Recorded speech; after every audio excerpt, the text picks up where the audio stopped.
Bismillahirrahmanirrahim. Assalamualaikum warahmatullahi wabarakatuh. Perkenalkan, nama saya Lis Diansah, NIM 21569, Prodi BKPI 2C, mata kuliah Psikologi Pendidikan dengan dosen pengampu Puri Handayani MA. Baiklah, di sini saya akan menjelaskan hasil dan pendapat saya mengenai materi sebelumnya untuk memenuhi tugas UTS saya. Materi yaitu definisi ruang lingkup psikologi pendidikan. Psikologi pendidikan merupakan cabang ilmu psikologi yang berupaya menerapkan teori-teori dan konsep psikologi untuk memahami dan meningkatkan pembelajaran dan pengajaran di lingkungan pendidikan formal.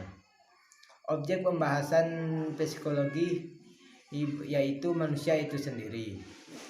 Objek psikologi dibagi menjadi dua macam, yaitu objek material dan objek formal. Objek material yakni objek yang dilihat dari keseluruhannya, yaitu manusia itu sendiri. Sedangkan objek formal jika dipandang bagian mana yang penting dalam penyelidikan itu.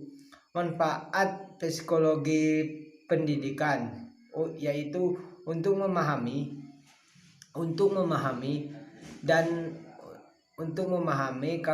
karakteristik peserta didik agar guru dapat dengan mudah menentukan metode pendekatan mana yang akan digunakan. Belajar ada 3 macam, yaitu 1. Teori belajar asosiatif, 2. Teori belajar fungsionalistik, 3. Teori kognitif.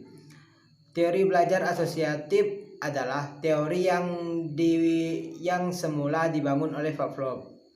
Teori belajar fungsionalistik menurut Skinner adalah bahwa hewan akan mencoba untuk mencapai tujuannya. Teori kognitif yaitu lingkungan yang sesuai dengan kognitif individu. Teori belajar Albert Bandura. Bandura adalah orang belajar dari yang lain melalui observasi, peniruan, dan pemodelan. Proses sistem belajar Bandura merupakan cara untuk mencapai tujuan pembelajaran. Tujuan pembelajaran yaitu tercapai hasil belajar. Perkembangan peserta didik. Ada 3 fase perkembangan peserta didik, yaitu fase 1 dari usia 0 sampai 7 tahun.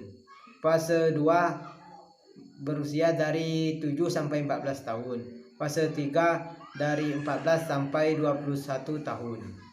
Selanjutnya, hubungan antara pendidikan, perkembangan peserta didik dalam kepribadian.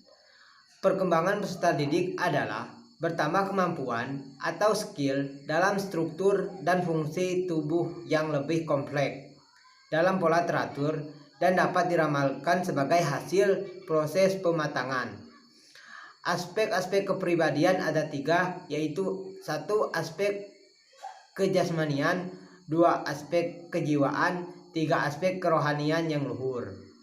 Faktor-faktor yang mempengaruhi kepribadian ada 2, yaitu faktor fisik dan inteligensi. Perkembangan peserta didik terdapat peran seorang guru. Guru dalam pandangan Islam sama dengan teori Barat, yaitu seorang yang bertanggung jawab terhadap anak didik atau murid peserta didik. Di lingkungan sekolah, guru dipercaya bukan karena memberikan penilaian secara kognitif. Selanjutnya pembelajaran. Pembelajaran adalah proses interaksi siswa dengan pendidikan dan sumber belajar pada suatu lingkungan belajar. Pembelajaran merupakan bantuan yang diberikan pendidik agar dapat terjadi proses penambahan dan pengetahuan ilmu.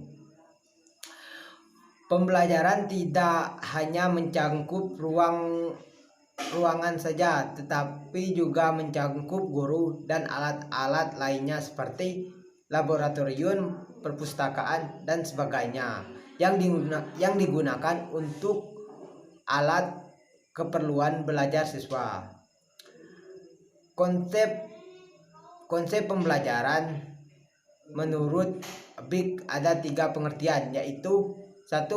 Pengertian dalam pembelajaran dalam pengertian kuantitatif, 2. Pengertian pembelajaran dalam pengertian intelektualitatif, dan ketiga pembelajaran dalam pengertian kualitatif.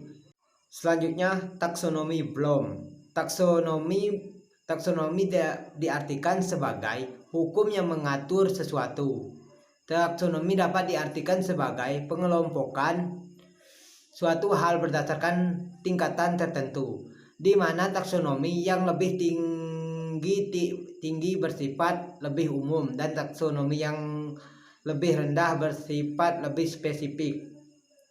Terdapat 3 ranah taksonomi. Yang pertama ranah kognitif, yang kedua ranah afektif, dan ketiga ranah psikomotorik. Sebelum direvisi, ranah kognitif mencakup 6 hal, yaitu pemahaman, pengetahuan, aplikasi, analisis, sintesis, dan evaluasi. Taksonomi diartikan sebagai klasifikasi hierarki sesuatu atau prinsip yang mendasari klasifikasi.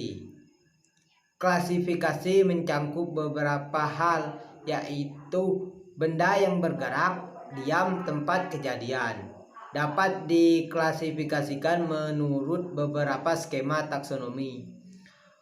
Baiklah, mungkin hanya itu yang dapat saya jelaskan menurut pendapat saya.